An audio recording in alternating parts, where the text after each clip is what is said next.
The theme of this panel is on socialism, I suppose. I'm Vivek Chibber. I teach sociology at New York University downtown. So I thought what I would say is something about this moment right now, which is a curious moment, not just in the US, but globally, and about the ideological context today that kind of shapes politics, which is, I think, very different from the ideological context even 10 years ago. No doubt we're in this strange moment when socialism, the idea, or at least semantically the notion of socialism, is being reintroduced into American, of all places, American politics.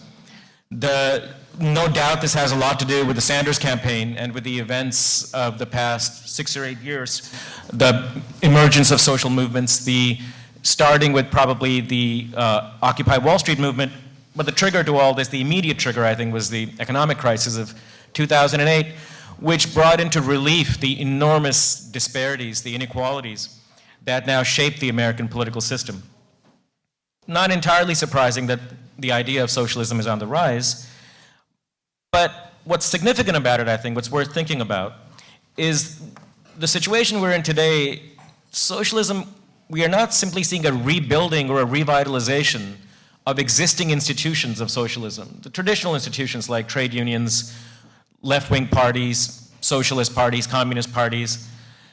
What we are witnessing is actually the creation of an entirely new infrastructure for the left. And also, I would suggest, a new ideological and moral compass for the left. The second point I want to make is that this is occurring in an ideological context when what was traditionally the foil to the left, the socialist left, has also been reconfigured. So I wanted to say something about that.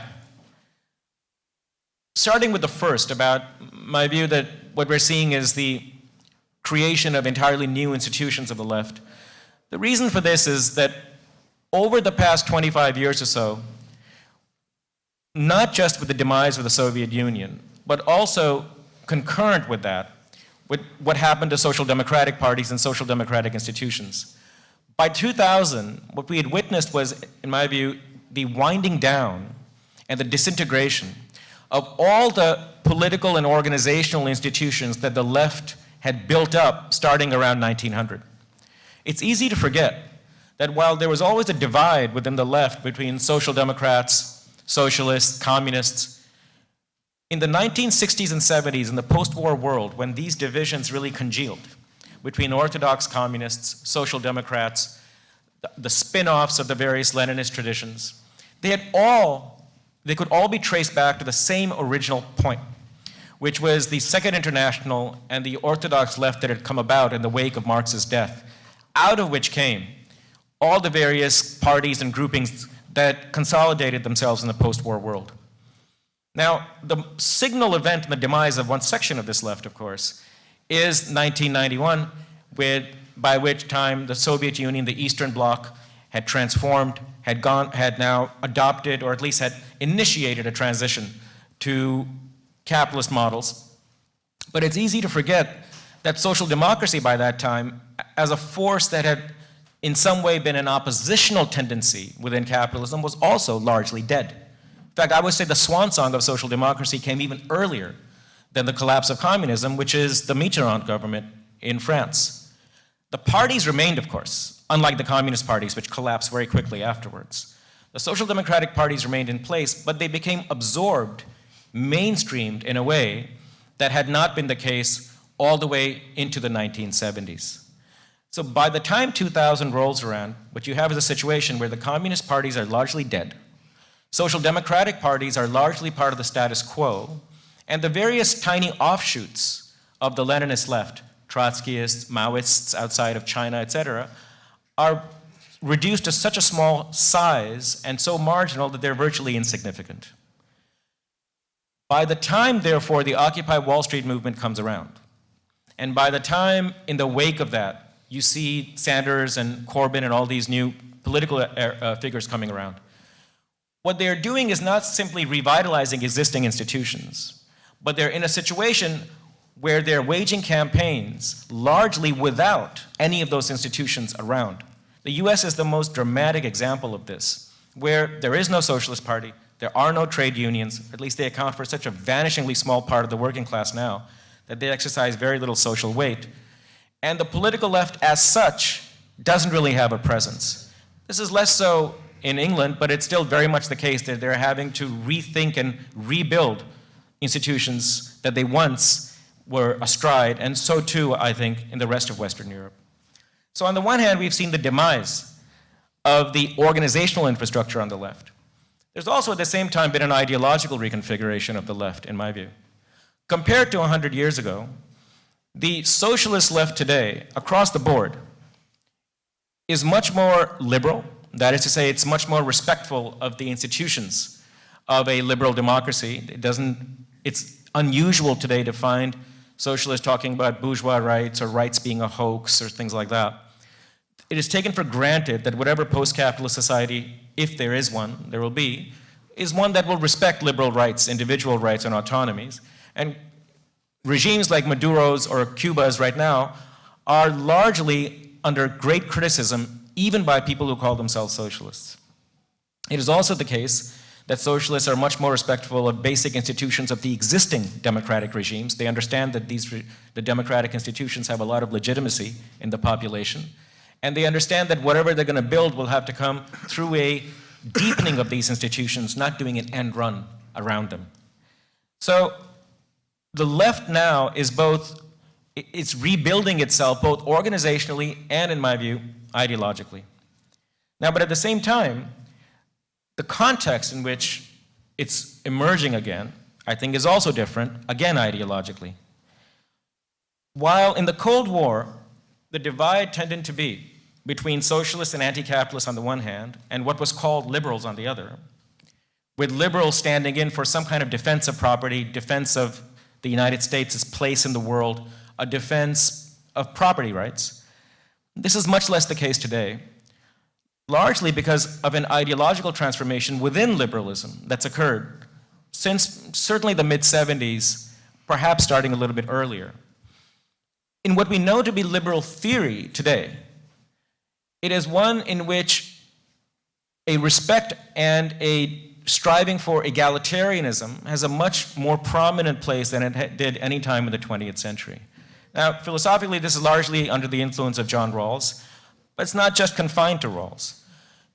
The reigning position, I would say, in political philosophy since the 70s has been one which is highly critical of the inequalities and the unequal outcomes in a market society, much more suspicious of the institutions that generate it, and much more, I think, friendly to what would have been considered traditionally socialist goals and socialist aims. Indeed, in Rawls' own case, by the time he wrote or published his last books, he had come out pretty clearly in defense of some kind of non-capitalist, some kind of egalitarian distribution of assets. Now, this marks for a very interesting convergence. On the one hand, therefore, you have a socialist tradition, as it were, a revitalization, a rebirth of socialism, in which ideas associated with liberalism occupy a much more prominent place. On the other hand, you have a reconfiguration of liberalism where goals and notions of justice traditionally associated with socialism have a much more prominent place. Socialists, therefore, are what you would call liberal socialists today, and liberals are what one might call egalitarian liberals today. Now, I think it's quite plausible to argue that this mutation within liberalism is actually a rediscovery of some of its roots. I would agree with that. Nevertheless, in political discourse, this is a significant shift. What that suggests, therefore, is some room for a convergence between these two ideological traditions, which hitherto had been considered to be rivals or perhaps even enemies of some kind. The disagreements, to the extent that they exist, are strategic and empirical. That is to say, socialists, people who continue to call themselves socialists, are, of course, hewed to an egalitarian agenda, but are much more skeptical about the possibilities of capitalism fulfilling or being consistent with such an agenda. So in that sense, they still remain anti-capitalist in some way. Liberals tend to be neutral on this issue. Dworkin, very famously, Ronald Dworkin was neutral on the issue of whether or not capitalism is to be supported or not. He said that's an issue for other people to figure out. Rawls, for his part, was openly skeptical in his last days. And I think if you look in political philosophy today, there's no single position that you can identify with egalitarian liberals when it comes to capitalism per se. So one disagreement is this one about empirical disagreement about capitalism, which I think is, like any empirical disagreement, is open to debate and can be settled and discussed in a rational fashion.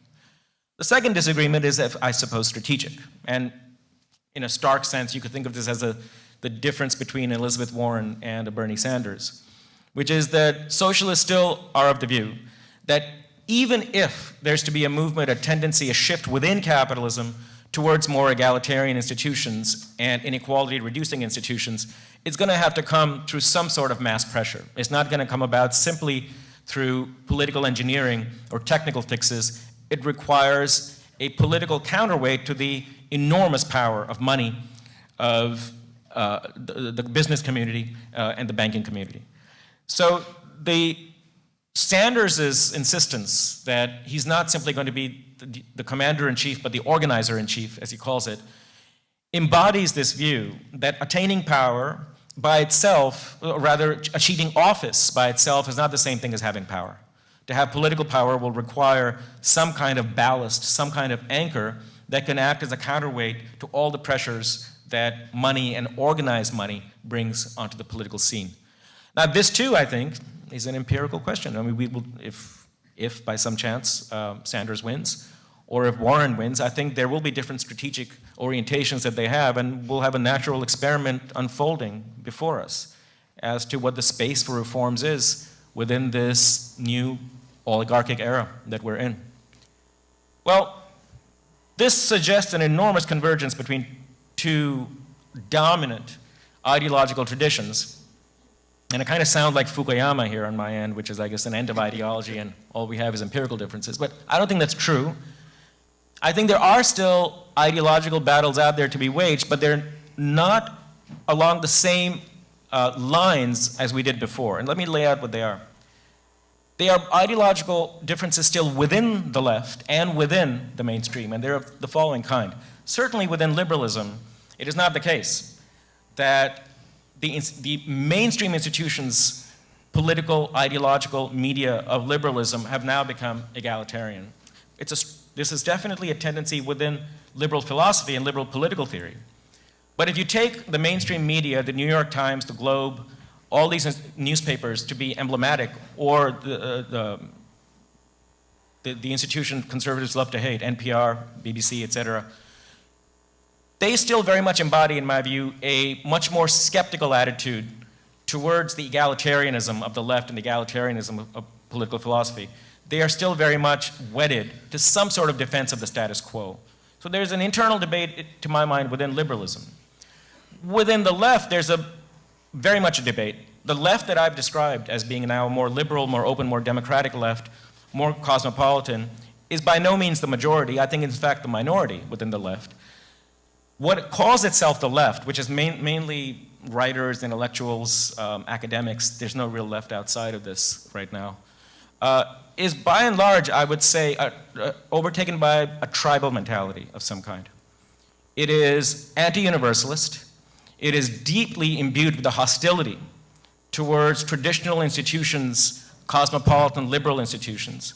It is wedded to very narrow conceptions of what the political community is, usually divided around some kind of ethnic, national, or racial or gender line. And it is quite hostile, ironically. This is the first left in the history of the left that it is quite antagonistic and skeptical towards class politics. It sees them as somehow an encroachment on these other dimensions, these other goals, and in fact sees it as some sort of ruse of people in power to continue whatever, perpetuation. You can give it whatever name you want, Western, white, male, whatever it is. This has never been the case before. It was never the majority tendency before, but it is, I would say, the majority now. And what that ironically puts us in the position is, I think there's a great deal of common ground between these true reconfigurations within the mainstream liberal left and the socialist left, a convergence along lines of principles that one would not have seen before. And the split now is a diagonal one, not between socialists and everybody else, but between socialists and liberals who hew to many of the same views and goals. And these other tendencies, whether the liberal defense of property and the status quo on the one hand, I mean, the New York Times literally loses its mind every time Sanders has an uptick in the polls and it doesn't know what to do with it. MSNBC might as well be the anti-Sanders liberal network. And on the other hand, what I would call these various tribalisms, which in view, it's not that they don't take issues of economic redistribution seriously, it's more that they see them as somehow in the way of their own goals.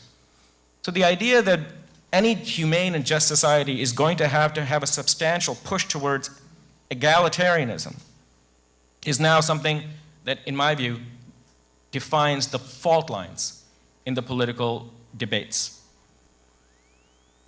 One side, as I've said, the liberal socialists and liberal egalitarians, on the other side, the others. Where it's going to go, I don't know. I'm more optimistic today than I was 10, 12 years ago, for certain. I think Bhaskar is going to say something about what the strategic openings are. But my view, of course, is that I think if there is to be a shift towards some sort of broadly egalitarian outcomes, it's going to have to involve pretty much what Sanders says, which is a mass movement, significant social pressure, and a significant revitalization of the egalitarian core of what the left has been. I see I have 35 seconds left, so I'll stop there.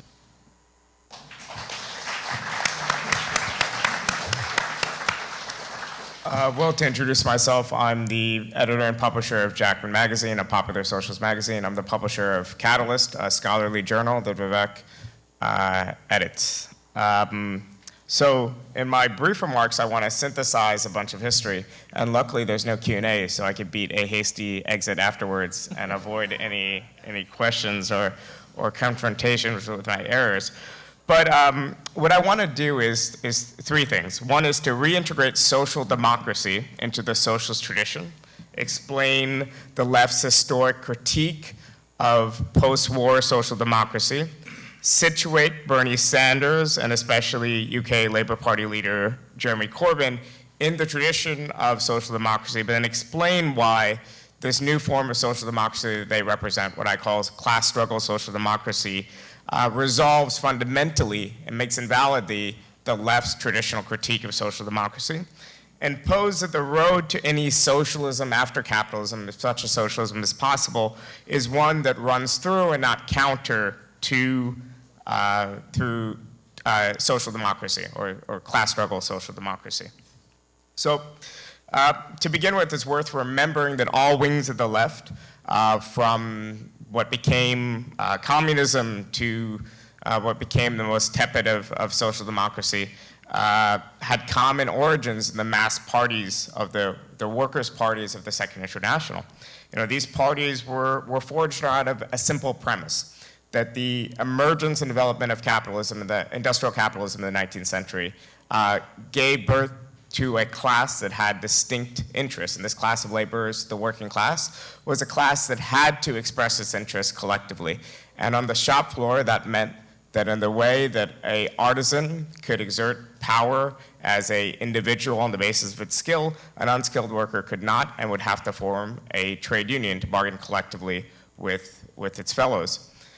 On the level of the nation, that meant the creation of mass parties that were imbued in the idea that this distinct class had distinct class interests. So what you had in the parties of the Second International is something that unfortunately has been fleeting, at least for the left in the United States and for much of Western Europe, which was a synthesis of the ideological demands and interests of the socialist movement with the interests and agency of the class that it's always wanted to carry out its program, the workers' movement. So you could talk in earnest about a workers' movement and a socialist movement as one and the same in the great parties of the Second International, in the German Social Democratic Party, in the French Socialist Party, and so on. So these parties were based primarily initially around a struggle to secure political democracy. So the gains of political democracy, the gains of what's often, though I guess less commonly now, as Vivek mentions, called and derided as bourgeois democracy, were in many cases won by the agency of the workers' movement and through struggles. But the goal was always to go beyond mere political democracy and extend democracy into the economic and social realm, so social democracy. Now, obviously after the schism of the movement, after the Great War, into a communist movement, initially founded by people like Rosa Luxemburg and Karl Liebknecht and Lenin and Trotsky, who said that they hadn't betrayed the ideas of social democracy, but that social democratic mainstream had betrayed those ideas so concretely that in order to be the real social democrats who would call themselves communists, obviously soon devolved into the worst excesses of authoritarianism in the bleak environment of the Eastern Bloc. But socialists remained and became ruling parties, ruling through minority and coalition governments exclusively, but still ruling for the first time in Western Europe in the interwar period. The horizon of socialism during this time was still an idea that they would seek and try to accomplish some sort of nationalization. And through the running of a planned economy, though, using the instruments of parliament and seeking a democratic road to do so, they would try to construct an alternative political economy. So nationalization commissions were forged with this purpose. Especially in the 1920s in Germany, there was debates about how, if they had the political power and force, would these minority governments, if they were in the majority, institute some sort of socialization on this basis. The project obviously got nowhere. And in fact, it took the emergence of World War II, and it took the post-war period for socialists to actually figure out how to govern doses of socialism, at least, within the capitalist state. And the most important example of this was the case of Sweden, when a social democratic party with Marxist roots, with a working class base, in coalition at times with a quite progressive agrarian party, were able to turn Sweden from an incredibly oligarchic country. By some standards, it was considered just as oligarchic and violent as Tsarist Russia, into the Sweden that we know today. The party first won over the first couple decades of the 20th century, political democracy. Then from there began to construct a program for change. Now, this program was based not on nationalization, but on utilizing the power of sectoral bargaining, utilizing the power of a very strong, the LO, a very strong industrial trade union, to constrain the power of capital and to force certain investment outcomes on capital. So sectoral bargaining and the use of the power of the state was able to turn Sweden into a highly efficient, high-wage economy. It was able to secure, through the taxation of private industry, a decommodified welfare state where core aspects of life were guaranteed just by virtues of being born. So it was what some protagonists within the Swedish Social Democratic Party, the SAP, called a functional socialism. Now, the expectations of Leninists to this development, the development of a mass welfare state pushed through by a Social Democratic Party, was generally that this was a positive development in some way, but it would fundamentally depoliticize the working class. It would take working class energy and it would channel it to just very narrow ends, and it would potentially foreclose or maybe be an alternative path to the path of rupture with capitalism, a path that was still, for most of these parties throughout the 20th century, still a programmatic goal, at least. Now, in fact, what we saw was quite the opposite, and which should be very intuitive. Winning begets more winning. If you're in an environment with 20% unemployment, it's much easier to go on strike than if you're in an environment with 2%. Much harder to go on strike than if you're in an environment with 2% unemployment. So you saw in Sweden, for the first time in the late 1960s, you saw strikes for industrial democracy, and not just over wages and conditions. So a Swedish capitalist might have been able to say up until 1967 that compared to our compatriots, our fellow capitalists in Britain or France, we have to deal with more regulations, we have to deal with higher wage demands, but on the other hand, we at least have industrial peace. At least we can plan our development and not have to worry about meddlesome pressures from trade unions in the same way. From 1938 onward, the Basic Agreement signed between the LO and the SAF, the Employers Federation, recognized management's right to manage. But in fact, cushioned by a welfare state that made threats of firing much less significant, cushioned and emboldened by previous gains, the workers' movement went on the offensive and essentially broke the post-war consensus from the left. So often we think about neoliberalism in terms of the betrayal of a consensus by business elites. In this case, I think you could say that it was a push in Sweden that had origins on the left. So this eventually led to a radicalization of the LO, the Trade Union Federation, and elements of the ruling Social Democratic Party, to the point that in the 1970s it was contemplated a Meidner plan, a wage earner fund that would have slowly socialized production and turned over production from private capitalists onto funds administered by the trade union movement. Now, the goal of this fund was in part ideological, the idea that it was good to extend democracy from just the political sphere into social and economic spheres. In part, it was trying to resolve a growing crisis within Swedish social democracy. So there was the intense rise of increased international competition. There was the OPEC crisis. There was, in general, falling rates of profitability for Swedish firms. There was also a claim from the trade unions that the excess profits derived from Swedish companies as a result of sectoral bargaining, which meant that the most efficient firms were given, had to deal with lower wage demands than they might have if they were just dealing with workers at their, bargaining at their particular firm at the shop floor level.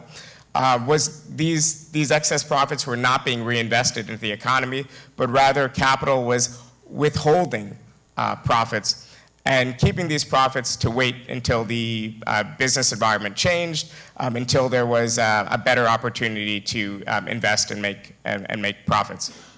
So, fundamentally, Swedish social democracy ran into a contradiction of governing a capitalist state in the interests of workers that socialists on the far left have always pointed out, which is that at the end of the day, the levers of control are still in the hands of capital. Now, we might think about the coup of Allende on September 11, 1973. We might think of these dramatic cases of capital exerting its control, but the main way that capital exerts its control in society is the simple fact that workers and a workers' government within a capitalist state is dependent on profitable capitalists to survive. And capitalists wield their ability to withhold investment in order to create a more favorable business environment and in order to constrain the wage demands of workers. The Meidner Plan was an attempt, though it was watered down and not pursued in earnest, to try to resolve this contradiction from the left by socializing production and by taking this investment power away from capital. Now, the other resolution to the crisis of social democracy is the one we've actually lived through, which was the way of third way social democracy, which was fundamentally saying we don't know how to make our capitalists profitable again, but we do know that unions and regulations are impediments to them restoring their profitability, and we need to create conditions in which they can flourish, so we're going to dial back our bargaining demands, we're going to dial back the power of our unions, we're going to deregulate, and in this environment of restored profitability, we will make sure that enough of this restored profit as tax, that we could retain the core elements of our welfare state, our core commitments to healthcare and education and so on.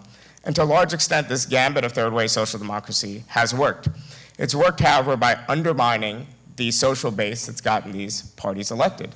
So what's the point of electing a Blairite UK Labour Party if it means austerity by 1,000 cuts and a slightly refunded NHS, when you can elect David Cameron's Conservative Party, which was making similar promises of maintaining core parts of the welfare state while also appealing to shifting the terrain of struggle from a class war to a kind of culture war.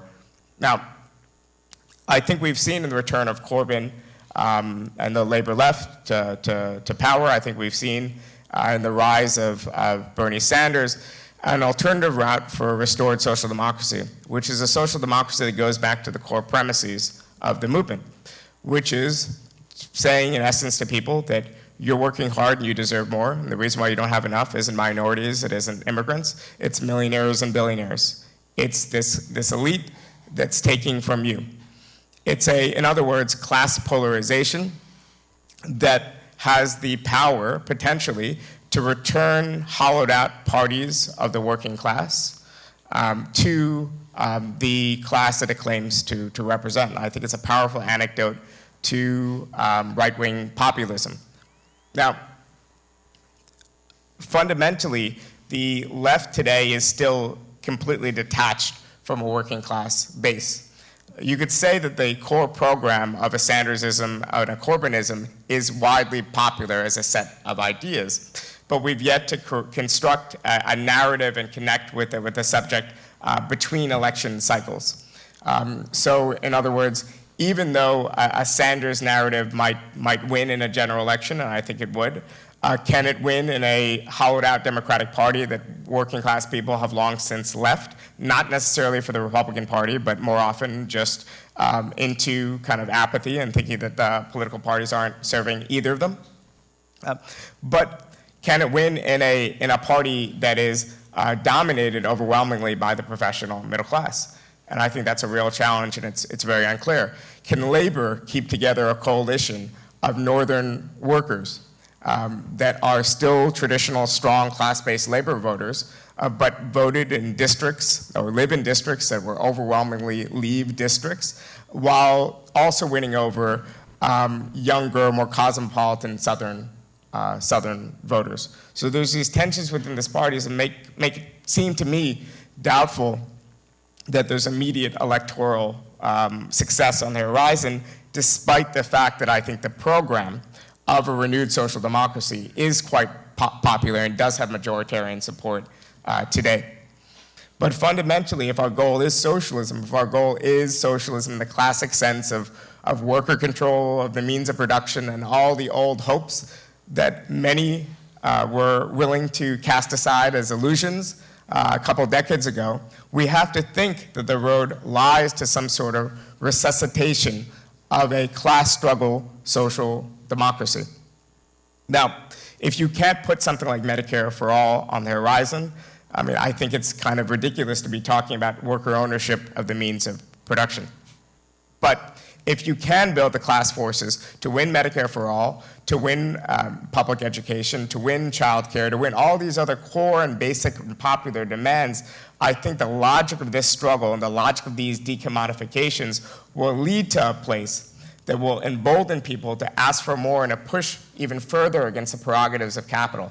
I think, in other words, that the road to a socialism, to the extent this is still a viable goal, lies through the return of social democracy. And the best avatars of this return are, I believe, Jeremy Corbyn and Bernie Sanders and the movements around them.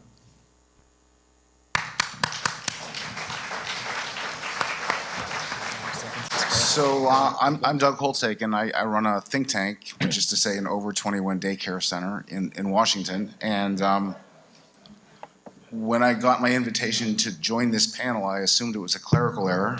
But getting out of Washington is pretty appealing these days, so I said yes. Let me just pick up with the sort of two observations. The first being Some of the constraints that we'll face the use of the existing institutions to get, say, a Medicare for all, or any of the other wishes of those who have reached agreement on the left to push further for those goals, and then talk a little bit about some of the difficulties in making the sale to the remainder of the population, and close there. So think of Medicare for all as a concrete example of some of the problems that will be faced. I'm a former director of the Congressional Budget Office, so I'm a slave to numbers, and so this is the part where everyone's eyes glaze over. But I'll just remind everyone in the audience that under existing law, the federal government is on an unsustainable trajectory that will end up in a debt spiral sometime. It's only a question of when, not if. It's inevitable. So the existing mismatch between revenues and spending is fundamentally unsustainable. There are lots of other problems in the budget as well. So when you then propose a Medicare for all, the Sanders version has been priced by several institutions at costing roughly $3.2 trillion a year, $32 trillion over the next 10 years. That's a very substantial commitment of resources. There's no question about it. And to his credit, Bernie Sanders proposes to pay for it. I say, look, I got to come up with a financing mechanism. We're going to give people a lot of care. As a footnote, his most recent version extends past traditional health care to cover all long-term care services, so assistance in the activities of daily living for those who are impaired. No one knows how much that will cost, and so these are all highly speculative situations. So you'll have an enormous need for some financing. It is implausible that you could meet the entire range of the Medicare for all simply off the 180,000 people identified as the elite that are going to get a wealth tax at 8%, for example. There's not enough money there. There's not enough money, I think, for all of these programs if you extend it to all the income taxes. You're inevitably going to have to tax typical Americans more. And so just to give you a flavor of the what's going on here, Medicare for all by itself, if it were financed by a traditional payroll tax, as other health programs have been in the United States, would require a 22 percentage points increase in the payroll tax. So it would have to go from something like 15 to 37%, and that's just for the first program. And this is my main point, that doesn't solve any of the underlying mismatch. So you've already sort of used up that fiscal capacity, and you still have the underlying problem that's a legacy and some other things that you'd like to do. I think it gets harder than that, to be honest. It gets harder in several ways. One, that's presuming that you can use the power of the government to set prices lower, on average 40% lower than they are right now.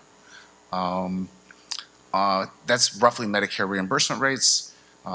My old shop, the Congressional Budget Office, says that under current law, Medicare reimbursement rates mean that 40% of the hospitals in the United States will lose money on Medicare over the next 10 years. That means that if you stick to that 40% cut, every hospital in America, 40% of probably every hospital money will lose money over the next 10 years. So it'll be very difficult to make it stick. And that's going to give you one of two costs. You're going to have a cost in the form of higher payroll taxes yet, or a cost in inability to access services, which would be a fundamental betrayal of the promise. So I think this is a serious problem for those who are backing this. Second problem of that type, suppose you even manage somehow to do this miracle and cut the reimbursement rates. There's some very compelling work done by a gentleman named Craig Garthwaite out at Northwestern, who takes a quick look at things you might think of as indicators of the quality of care and the fraction of the patient base that is paid for by private insurance, which is the folks who are up there at 100%, versus 60% of that, which is Medicare, or 50 to 40%, which is Medicaid. Time waiting in the emergency room. More private payers, shorter times in the emergency room, higher quality care. More payers, more adoption of high technology equipment, higher quality care. And then indexes of outcomes, right? More private payers, higher quality outcomes across the board. You can't give the current Medicare system to all. You will give them an inferior version and perhaps not even access at all. And I think those constraints are enormous. It will also run into two other more subtle and I think very important social and political constraints. We don't have a healthcare system. We have an enormous country with a huge diversity of population health problems, a huge range of for-profit, not-for-profit providers. We have states that have intervened in their systems because they care about their citizens in very complicated ways, and this would run over all of that. I think it's a huge impediment to the Medicare for All agenda, and I think it's not been appreciated enough, just what would happen. And the most compelling example of that would be Medicare for All makes private insurance illegal. It says you cannot have your employer-sponsored insurance. As an accident of price control in World War II, the majority of Americans get their insurance through their employer, 160 million. And they like it, or at least they fear changing it and losing it. And I can testify to this personally. I was the policy director in the McCain campaign. We did propose taxing employer-sponsored insurance for the first time. It was the single most boneheaded political mover in the 21st century, at least so far. People hated the idea. And I think that the Achilles heel of trying to talk about this agenda is, in fact, those kinds of constraints that are kind of come out of the states, come out of the employees and insured population. And so I think it's not as it's not going to be as easy as some people envision to use the current institutions to deliver this dream that folks have. And that means you've got to have a big institutional change. That means that the political stakes in this are even higher yet. There's also the problem of selling this to the remainder. Even if you can get the left on one page, and I appreciate your difficulty because I've been on the fractious right, I think you run into some difficulties in settling on the facts. So we've already seen some of this today. The idea that, for example, productivity and wages have diverged over decades. It's just not true. There's a chart from the EPI that's been out there, but it games two different measures of workers, one for the productivity, one for the wages, uses different price deflators. You don't have to go to crazy right-wingers to find this out. Larry Summers has done lots of statistical work that says wages follow productivity. And so you have to get agreement on those facts in the whole population. I'm not going to belabor this because you're lucky enough to have Jerry Otten and David Splinter here to talk at dinner tonight. But the notion that somehow there's been stagnation in the bottom half of the income distribution and that the top share went from 9 to 20% is hardly an established fact. In fact, their findings would suggest about a third increase in the bottom 50% and a modest increase in the share of the top 1%. If you look at the most recent census data on poverty and income, and you look at the time series on households in each of the points of the income distribution, it's true the middle class is declining. The share that would be identified as middle class goes down, but not because they're falling into poverty. The share that's in poverty is going down as well. It's because we have more people who would be labeled upper class. And that's at odds with the narrative that you hear. Again, and on poverty, I think Bruce Meyer's done the best work on this. Poverty isn't increasing. Poverty has declined in the United States. Careful measures of poverty that look at the quality of people's standard of living, not just their income, but what they actually consume, show great advances in poverty. And that doesn't mean it's gone. Don't ever draw that conclusion. But I think there's going to have to be a set of facts that are agreed upon that are less alarmist and more consistent with the data in order to get everyone to sign on to this. This panel, by the way, is supposed to include nationalism as well. I hope that means that he's dead, but perhaps not. The nationalists have some problems with facts too. I just point that out for the record. I mean, there is like literally almost no evidence that immigration is an economic problem. Like we've been studying the Mariel boat lift, which brought a whole bunch of very low-skilled workers into the Miami area in a very concentrated way. And it's taken about 3 decades of academic food fight to identify some downward pressure on wages. In general, it's just not there. You cannot support the notion that somehow they're taking Americans' jobs and destroying their wage growth. That's not in the data. Indeed, because native-born Americans have sub-replacement fertility, in the absence of immigration, we're Japan. We get old, we shrink, we become less economically vital and relevant. Immigrants are our future, and our immigration policies are everything we're going to get. So they have some problems with the facts too, and the notion that somehow China's paying the tariffs, forget that, okay? And if your economic strategy is you're going to beat your consumer until the Chinese give up, you need to rethink it. That's not really going to work very well. So that doesn't mean there aren't any real problems. I don't want people to misinterpret this. I mean, there are lots of things going on out there. From the end of World War II to 2007, GDP per capita doubled roughly every 35 years. So it's a crude index of the standard of living. Standard of living doubled every 35 years. Current projections are it doubles every 70 years. And there's a palpable sense that access to the American dream is disappearing over the horizon. I think that's a real phenomenon. In the crucial election year of 2016, those families that worked full-time for the full year saw exactly zero increase in their real income. I don't think that's uncorrelated with some of the electoral facts. So we need to deal with those things. Poverty remains an issue, and the roots of poverty are a very big deal. The one I would point out to this audience that doesn't get talked about enough is that we test in something called the National Education Assessment Project. We test the reading and math skills of 4th and 8th graders in the United States. We do it all the time, do it every year. Roughly a quarter to a third of 4th and 8th graders are seriously deficient in reading and math, cannot read close to their grade level. That hasn't changed in years, and no one's fixing it.